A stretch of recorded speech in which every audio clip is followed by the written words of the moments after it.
Muy buenas tardes a todos, muy buenas noches en el momento en el que decida estrenar este pequeño conversatorio, esta pequeña charla con Ricardo. Antes que nada les quiero dar la bienvenida y muchísimas gracias por el apoyo que constantemente están dando a la discusión y a la discusión entre los diferentes aspectos desde la política, desde las visiones filosóficas, inclusive desde las diferencias que se puede llegar a tener. Ricardo, bienvenido, muchas gracias por estar acá presente en mi canal. Le quiero antes que nada agradecer por el tiempo, por el espacio y bueno, agradecerle por acá estar presente para discutir y ir mejorando un poco todo lo que es la filosofía política. Está muy bien, encantado de hacerlo. Me alegro que así sea. Antes que nada, Ricardo, le quiero plantear más que nada la primera pregunta que también le había hecho en la charla que tuve recientemente con Martín Tetaz. Si usted se tendría que etiquetar, por lo menos en todo lo que es una filosofía política, una filosofía moral, para ver lo que son las relaciones humanas y cómo interactúa el tejido social, ¿cómo se etiquetaría y por qué? Yo creo que he sido toda mi vida un liberal clásico en el sentido de respetar el proyecto de vida del otro, confiar en los incentivos individuales, en el armado de una convivencia bajo un sistema republicano de división de poderes, de libertad de prensa, de descentralización de la autoridad, de debido proceso, de, si usted quiere, de la idea esta que la iniciativa debe partir de la sociedad civil, es decir, y solo en última instancia intervenir el Estado y el Estado solo intervenir al nivel local cuando es imprescindible, luego provincial y luego nacional, o sea, con un Estado que no sea abusivo ni grande y que sea supletorio al principio de subsidiariedad y con una concepción que parte de la idea de que los seres humanos tienen diversas concepciones, diversos valores, diversas creencias religiosas o no creencias. Y en ese marco, el liberalismo clásico, que lleva una larga tradición de construcción social e institucional, me parece la mejor garantía. A ver, Karl Popper decía que no era un sistema perfecto, que era un sistema sumamente, digamos, rudimentario, pero era el que mejor conocía, el que mejor resultado había dado. Y yo parto de esa base, yo parto que la economía de mercado y la república y la división de poderes y el pluralismo no son sistemas perfectos, pero el tema es cuando uno lo compara con las alternativas. Y cuando uno compara con las alternativas, estos sistemas han revelado que son capaces de llevar al hombre a las mejores expresiones de la existencia humana, a la mayor prosperidad, al mayor respeto de las libertades, al mayor respeto de los derechos civiles. O sea, yo creo en el progreso de la humanidad, eso es bien liberal, o sea, creer que la innovación y el progreso van a traer ventajas. Y en ese clima yo tiendo a creer que ese es el entorno filosófico, institucional, económico, político en el que me siento más cómodo. Es un entorno además que tengo muy buenas compañías, de Esteban Echeverría, Juan Bautista Alberdi, a Leandro Alén, a Marcelo Torcuato Alvear, y en el mundo a Isaías Berlin, a Karl Popper, a Milton Friedman, a Friedrich von Hayek, o sea, las compañías que tengo en esto son poderosas. A veces se olvida, pero son compañías que para rivalizar con ellos hay que hacer un esfuerzo. Totalmente. De hecho, a ver, normalmente tengo una crítica a todo lo que es a aquel que, digamos, es más defensor de la cuestión republicana. Es, por ejemplo, lo habías plasmado en uno de los videos que, esto es una pequeña pauta publicitaria que yo después pongo en las tarjetas en el estreno del video. Es el problema de la restricción del presupuesto y la consideración de que en realidad todos los estados republicanos desde el inicio de su concepción nunca pararon de crecer. Pero, viste, considerando todo lo que está pasando ahora con los dilemas sanitarios, inclusive me preocupa un montón voy a decir la realidad, voy a jugar al abogado del diablo, soy bastante crítico con el lema del Congreso fuerte, justamente por la cuestión de que, digamos, si las personas terminan permitiendo y aceptando la existencia de un Estado que al principio parece inofensivo, en cuestiones que pueden llegar a parecer más complicadas, como lo que está pasando ahora con... Le hago el gesto porque no lo puedo decir por la censura, pero usted me entiende, con el tema del pinchazo, resulta, digamos, mucho más sencillo para el poder concentrado pasar de ser laxo y débil a fuerte y completamente arbitrario con las libertades individuales. Entonces, no, pero ahí, a ver, déjeme contestarle. Claro, adelante. Yo le dije que iba a ser un pequeño... No me puedo contener, o sea, un Congreso fuerte después de la escribanía que ha sido nuestro poder legislativo, del poder ejecutivo, donde se han vulnerado todos los límites de la pluralidad y todas las garantías individuales, me parece un Congreso fuerte en última instancia es la defensa de la pluralidad, es asegurar la independencia del Poder Judicial, es asegurar el debido proceso, es asegurar que tengamos presupuesto, moneda, crédito, es volver a la base republicana. El Congreso fuerte no es un Congreso para ser legiferante, o sea, yo no voy con la idea de hacer centenares de leyes. Yo voy primero a evitar los excesos del poder político. Segundo, a fortalecer la división de poderes. Tercero, a nutrir al federalismo. Cuarto, asegurar que no se viole la libertad de prensa en ninguna de sus dimensiones, entre otras con los abusos de la publicidad oficial, con las pautas. Escúcheme, yo he sido víctima de todo eso. Yo soy un luchador de la libertad. En inglés sería soy un freedom fighter.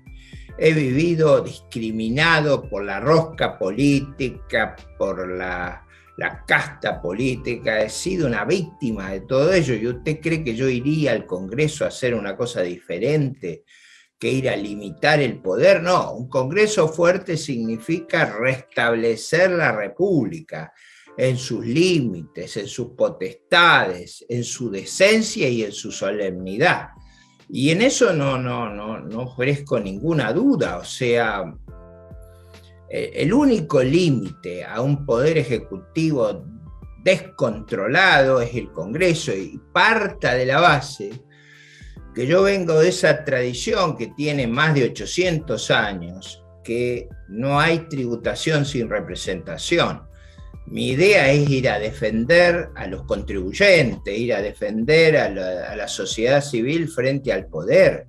No es contribuir a que el poder sea más entrometido, obsesivo. Yo ahí discrepo esencialmente. Ojalá tengamos un Congreso fuerte que le ponga límites al poder ejecutivo, a su vocación autoritaria, y que además arbitre las medidas para que la justicia no pueda ser vulnerada en su independencia y en su señorío.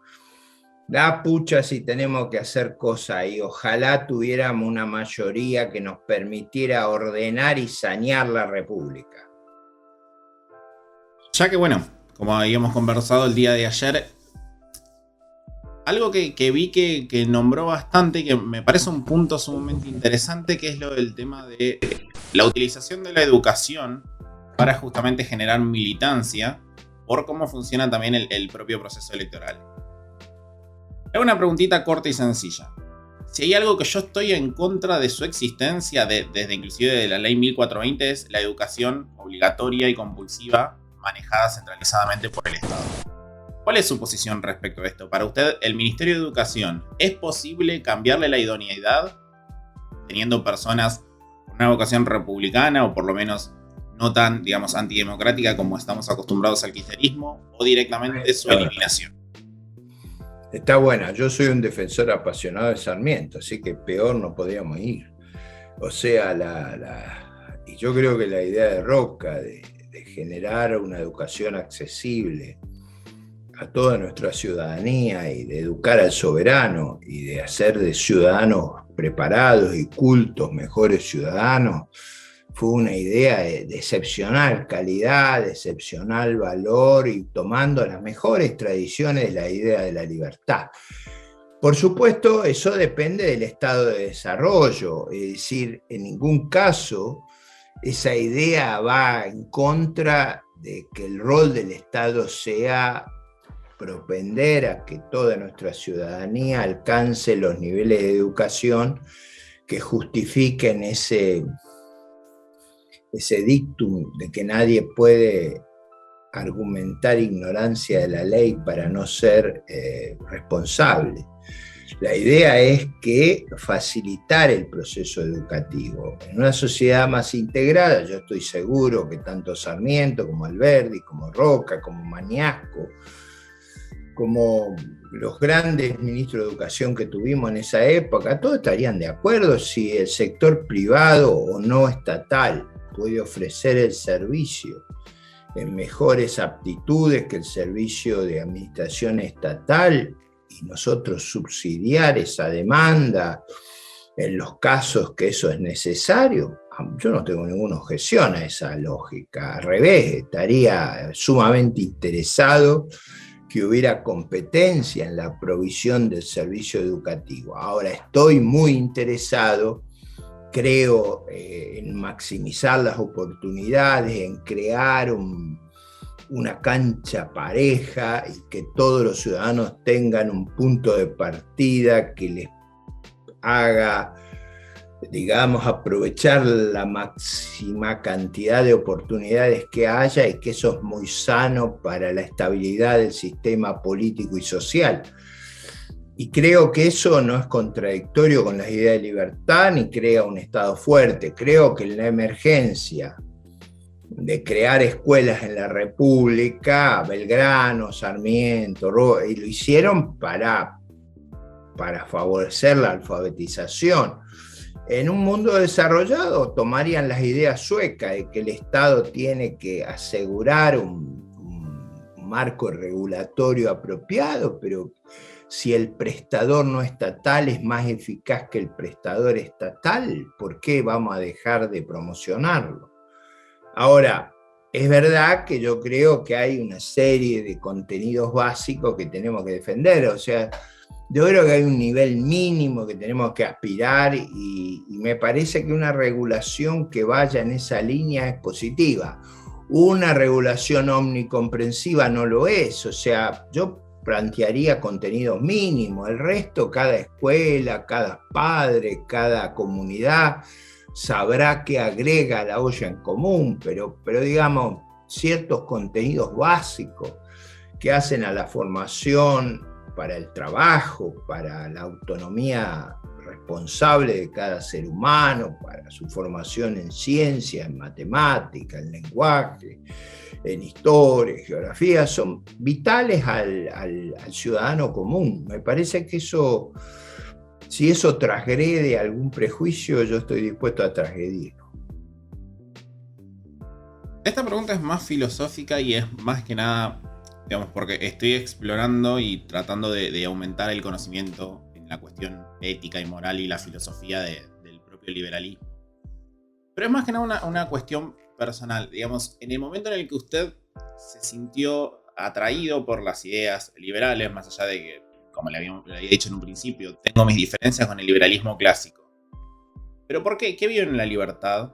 ¿Qué es lo que, digamos, despertó su valor fundamental para defenderlos, más allá de la discusión de la vía?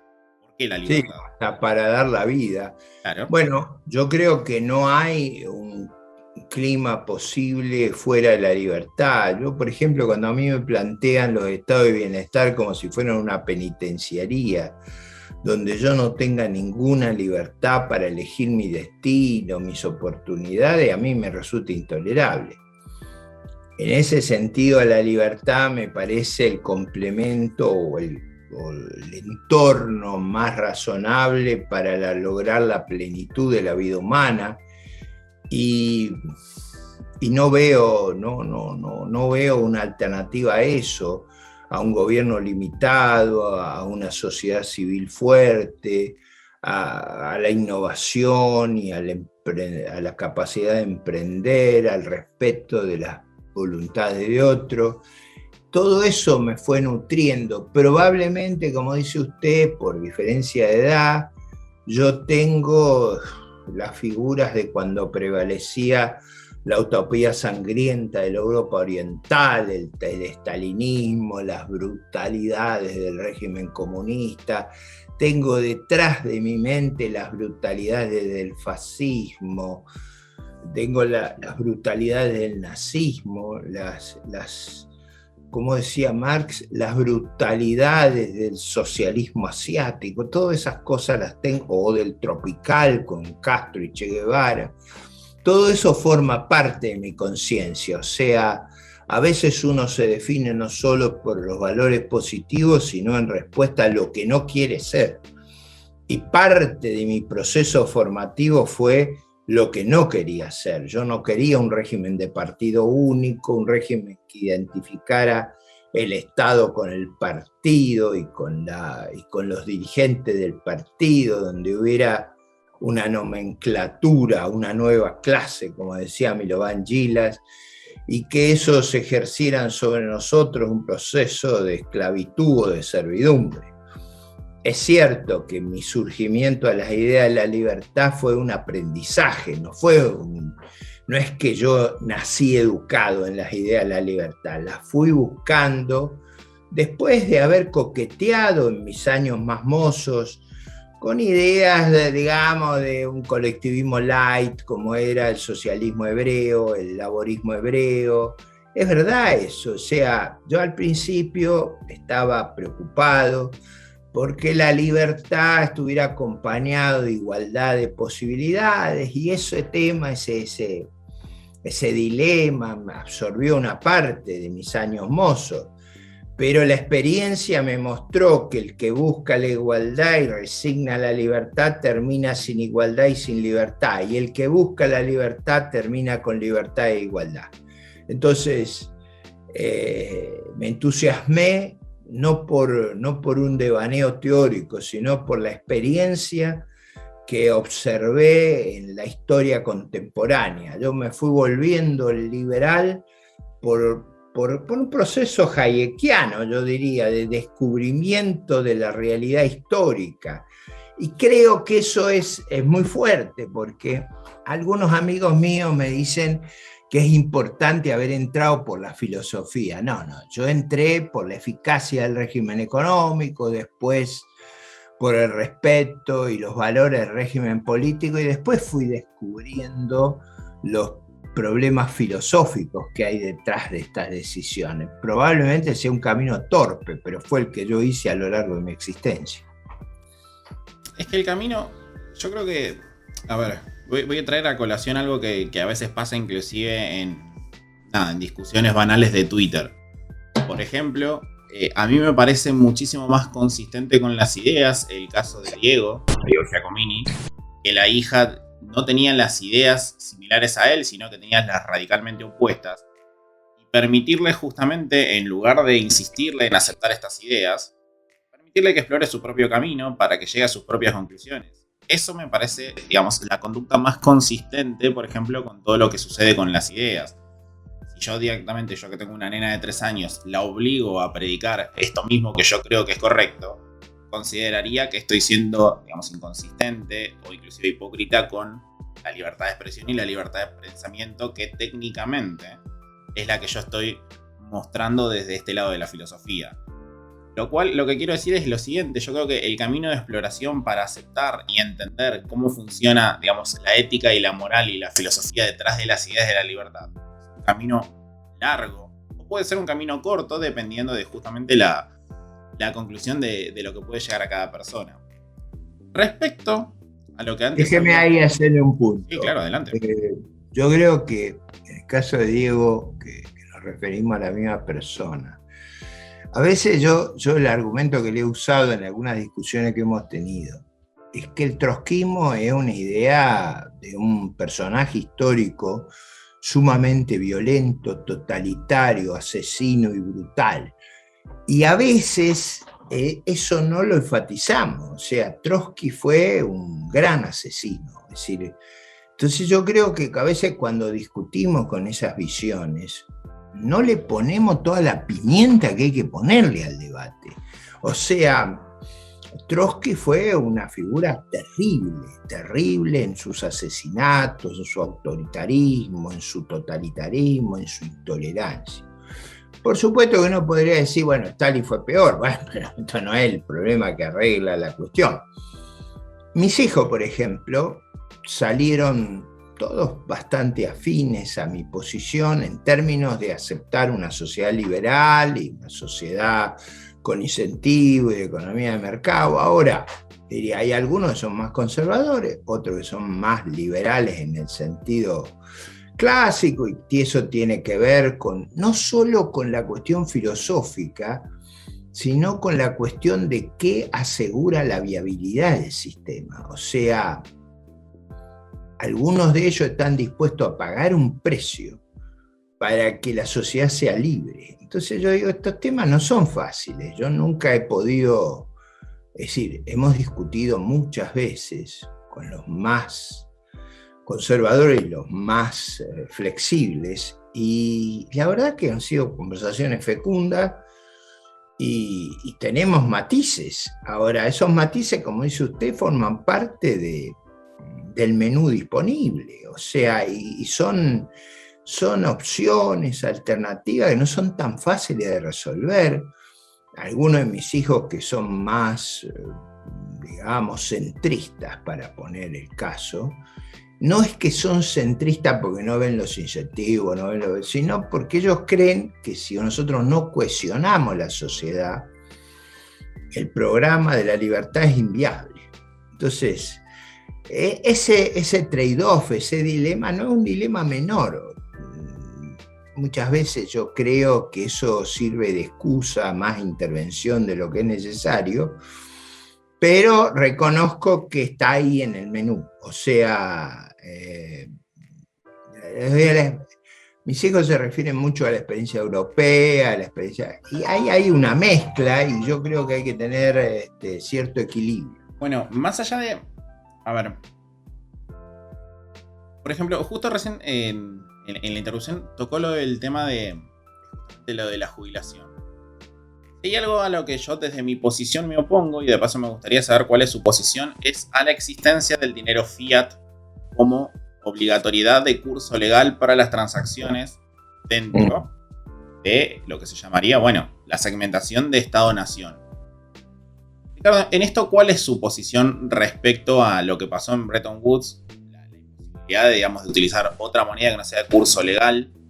Y la derivo en otra pregunta, que es, ¿cuál es su posición respecto a las criptomonedas?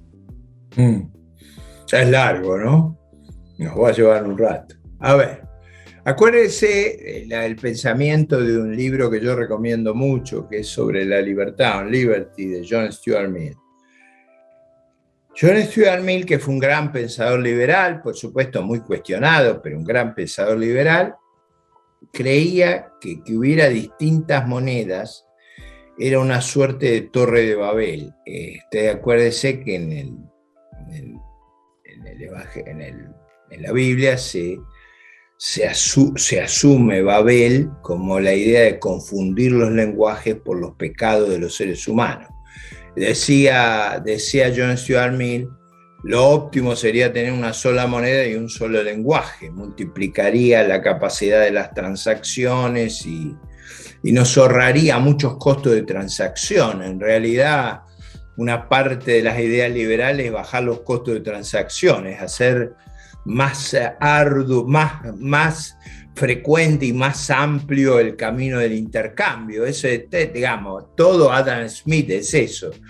Es cuanto más grande el tamaño del mercado, mayor el nivel de riqueza, mayor la especialización. Así que las monedas diferentes, como los lenguajes diferentes, conspiran contra eso. Y yo creo igual que Stuart Mill. O sea, si pudiéramos tener una moneda universal sería buenísimo. Ahora viene la segunda pregunta. ¿Esa moneda universal tiene que ser estatal? Y ahí viene un segundo problema. En general, el Estado ha sido un mal proveedor de moneda, por supuesto de distinta calidad. es de una calidad el franco suizo, de otra calidad el euro, de una calidad muy inferior el dólar, y ni digamos el peso como una pesadilla. En ese campo, hace muchos años, Hayek pensó una eventualidad que era prácticamente imposible para la tecnología disponible, que era, ¿y qué hacemos si hay una moneda privada? O sea, ¿qué hay si podemos establecer una moneda privada? O sea, una moneda que no tenga los vicios de las monedas estatales que quieren apropiarse del señorazgo, del impuesto inflacionario. Ahí hay un paper, si no me acuerdo mal, es más o menos de la misma época, un paper espectacular, muy atractivo, de Milton Friedman, que se llama La cantidad óptima de dinero. Entonces Milton Friedman en ese paper dice que el dinero óptimo es aquel que deflaciona a la misma tasa que la tasa real de interés, porque eso maximizaría la cantidad de dinero, o sea que hay una deflación óptima, no una inflación óptima, sino una deflación óptima para demandar más dinero. Yo diría, de toda esta literatura, yo tiendo a pensar que es mejor que haya competencia de monedas, o sea, lo mejor es la competencia de monedas, no el curso forzoso. Me parece atractivo que haya monedas como el euro, o sea, al revés de otros liberales. A mí me encanta que haya una moneda de un continente. Me encantaría que los políticos argentinos no controlaran la emisión de dinero. Imagínense que se la diéramos a un banco central en Santiago de Chile. Los chilenos le tienen, como los alemanes, terror a la inflación.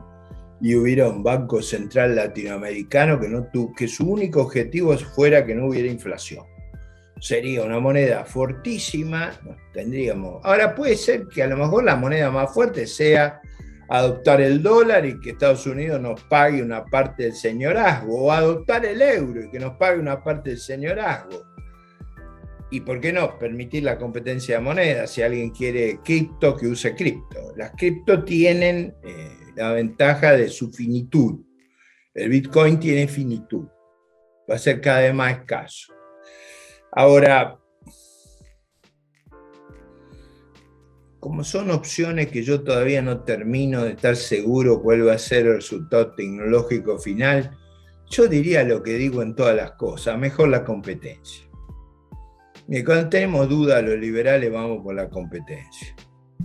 Los liberales siempre vamos por la competencia, porque la competencia para nosotros no es una lucha darwinística, brutal, selvática. La competencia se da en el marco de un Estado de Derecho y es una forma de cooperación, una forma en la cual competimos para ver quién puede proveer las cosas con menor uso de recursos, entonces agrandar la disponibilidad de medios que tenemos.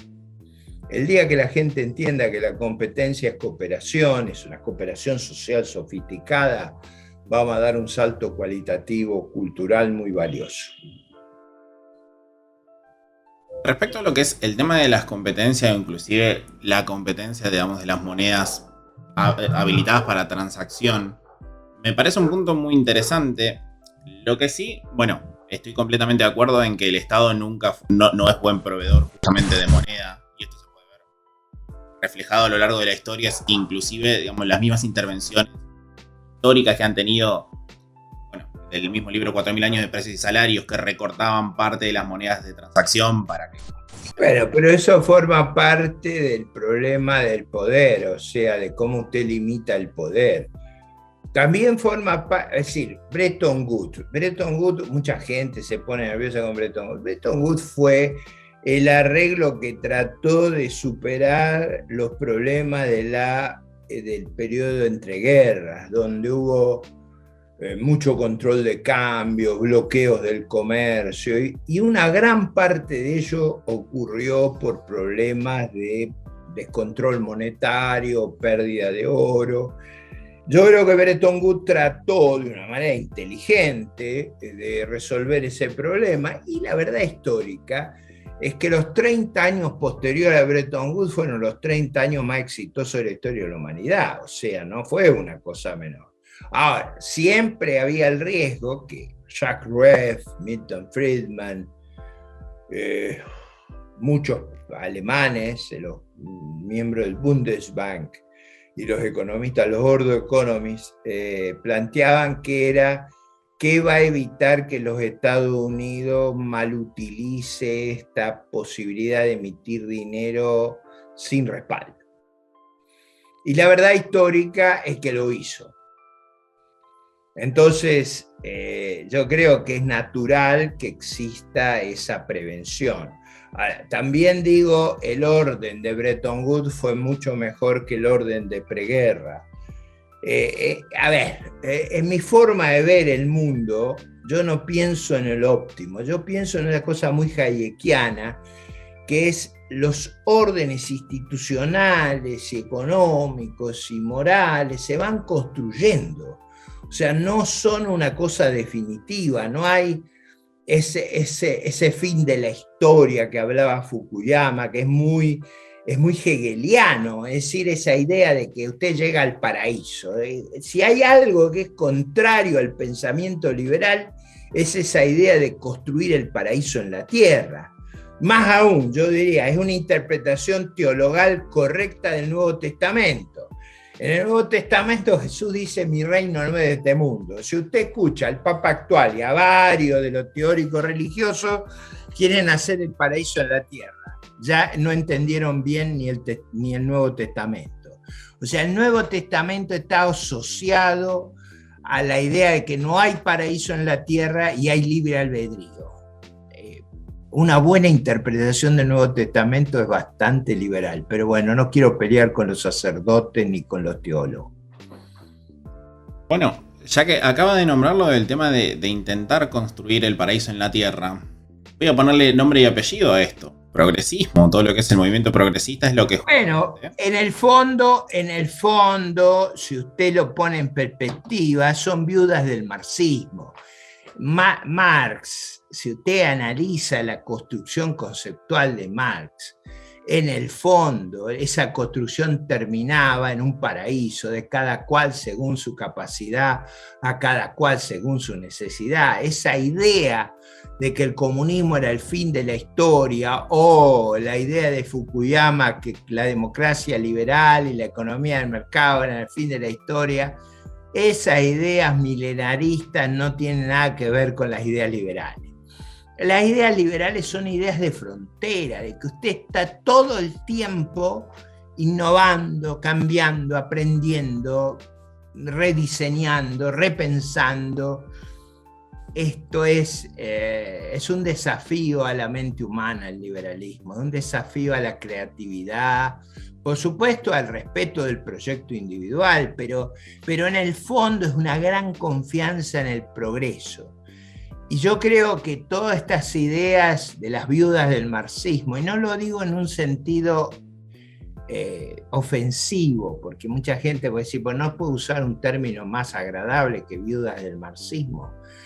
Yo digo viudas porque en el fondo no han renunciado a la ideología totalitaria que durante muchas décadas les proveyó esa tranquilidad espiritual, que estaban en la senda precisa, correcta, y que sabían dónde estaba el fin de la historia. Bueno, para los liberales la historia no termina.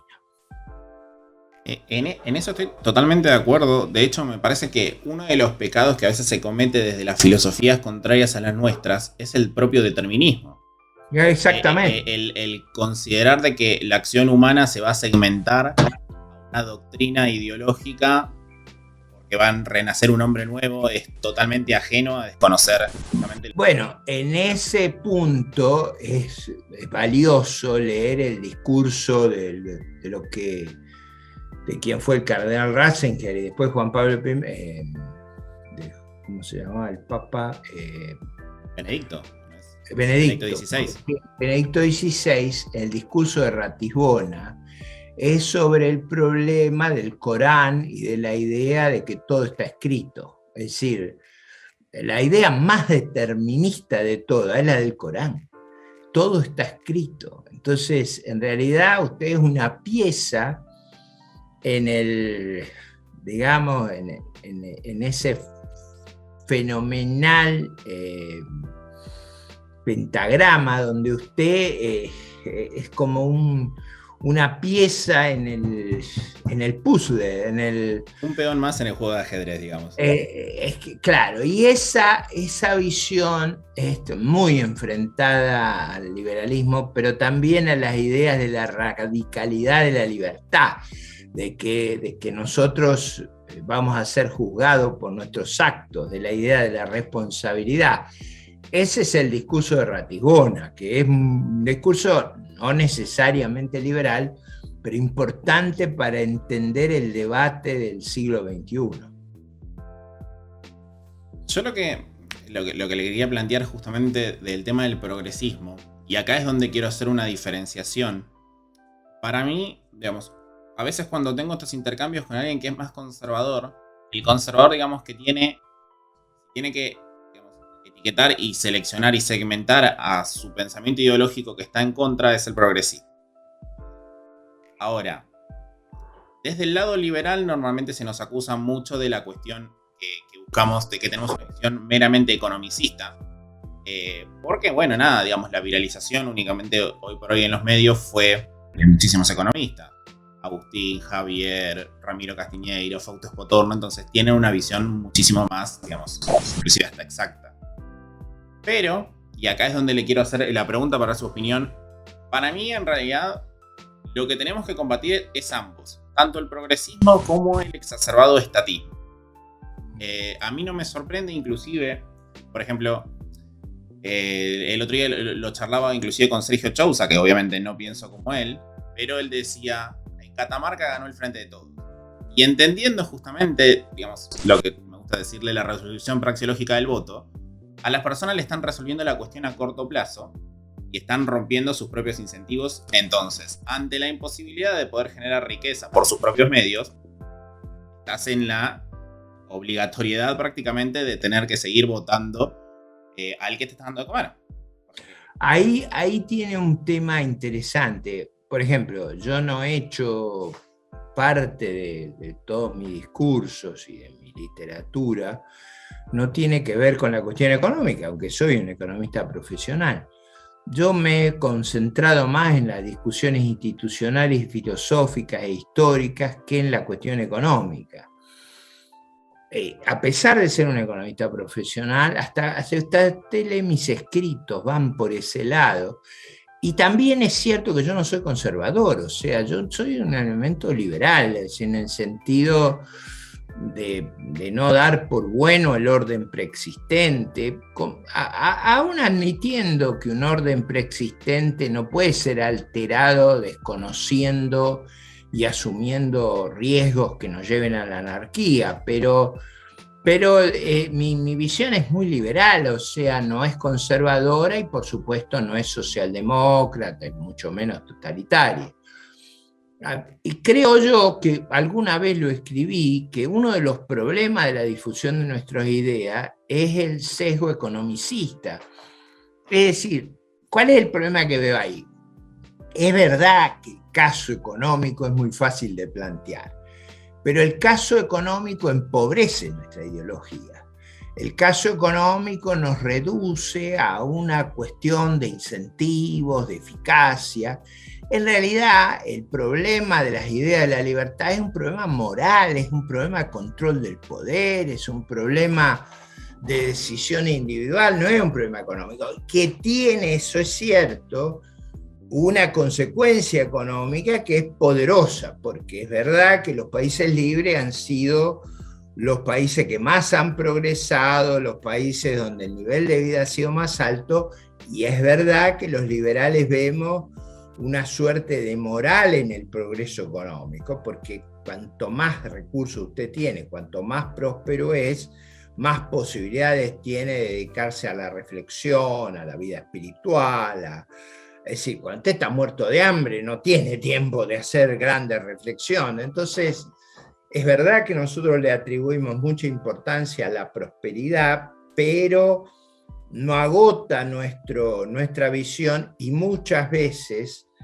yo creo que la falta de receptividad a nuestras ideas es comenzar por el tema económico. O sea, como muchos de nuestros valedores son economistas, aún en el campo de la política, no digo todos, pero en el campo de la política, el sesgo al argumento económico empobrece. Y yo creo que empobrece en términos de que nuestra oferta es mucho más fuerte en términos culturales, institucionales, espirituales, artísticos, de paz entre los países, que la mera cuestión económica, ¿no? Totalmente de acuerdo con eso. Por eso es que, digamos, yo hace 6 años que escribo sobre estas ideas y también, digamos, caí en el error de considerar de que el dato mata al relato. Para mí es al revés, y se puede ver, por ejemplo, en el caso de Chile. Pero por eso es lo que le planteaba del monopolio del Ministerio de Educación. En Chile también tienen exactamente el mismo mecanismo y es muy fácil, digamos, meter un relato en base a, bueno, nada, a ver, yo veo la diferencia en que hay personas que viven de medios políticos para satisfacer sus medios económicos y en vez de... Yo concuerdo, y con esto vamos finalizando mi intervención, pero es la única especie que requiere narrativas para su futuro, para su existencia, para su propia autoestima, para su propio quicio. Es la especie humana. Nosotros necesitamos una narrativa que nos explique de dónde venimos, qué dilema enfrentamos, a dónde vamos, qué valores sostenemos. Por eso yo coincido con usted, el relato, entendido como narrativa, entendido como cosmovisión, como discurso filosófico, ese relato es inmensamente poderoso. Subestimar eso es subestimar la naturaleza humana. Los humanos necesitamos un relato hasta para la relación interpersonal, para el amor, para el afecto, para la afinidad. Entonces los relatos son enormemente poderosos y en muchos casos no permiten la falsificación cuantitativa, porque son prejuicios, son cuestiones que calan muy hondo en la personalidad y en la mente de las personas. Por eso es tan importante que nuestra narrativa no se base en cuestiones económicas. A veces conmigo se han enojado muchos economistas porque dicen que subestimo nuestra mayor fortaleza, y no es cierto. Yo creo que en esa necesidad de la especie humana de tener una narrativa, es muy importante que proveyamos una que sea lo más amplia posible, que tiene un subsegmento económico, que es posiblemente el más pedagógico de todo, pero que no agota nuestra dimensión filosófica, histórica, institucional, moral, valorativa. Y bueno, seguramente en una nueva discusión, cuando tengamos oportunidad de otro intercambio, vamos a enriquecer este punto de vista. Ha sido formidable que usted no coincida con los liberales clásicos, porque eso nos ha permitido matizar, discutir, entender, enriquecer. En esto, ese proyecto de vamos caminante, va haciendo camino al andar, es verdad, es una propuesta muy liberal en el sentido de que vamos descubriendo nuevas realidades, nuevos potenciales. Yo, por ejemplo, creo que todos los descubrimientos tecnológicos, comunicacionales, han abierto una avenida inmensa a las ideas de la libertad, y probablemente muchos de los riesgos de las tiranías y del totalitarismo se deben a que estos medios de comunicación abren un espacio de encontrar oídos receptivos que antes no había. Así que yo bendigo la innovación y el cambio tecnológico. Ha sido un gran gusto prestarme a este diálogo. Espero que les saque fruto, que lo popularice, lo haga lo más extendido en la opinión pública, no por el mérito de mis observaciones, sino porque creo que si nos comprendemos mejor, vamos a valorar mucho más lo que tenemos en común que lo que nos separa, y eso nos va a ayudar a enfrentar a los que en verdad son nuestros enemigos, que son los que quieren cegar la libertad en todas sus dimensiones. Un gran abrazo y la mejor de las suertes. Te agradezco un montón, Ricardo. Que tenga muy buenas tardes. Muchas gracias por quedarte hasta el final del video. No te olvides de suscribirte, dejarme un like y comentarme en la caja de comentarios qué te pareció. Si este tipo de contenido te gusta, por favor apóyame a través de Patreon, Cafecito, Mercado Pago, transferencia bancaria o criptomoneda que podés encontrar en los enlaces en la descripción del video. También podés hacerlo desde la opción Unirte de YouTube. No te olvides de seguirme en mis redes sociales y unirte a mi canal de Telegram y Discord, donde solemos armar debates en torno a la situación política en general. También podés encontrar mi canal de Twitch, donde semanalmente hago un pequeño resumen de las noticias de la semana. Mi nombre es Lucas, creador de este espacio llamado Lecturas Libertarias. Así que nos vemos en un próximo video y hasta la próxima.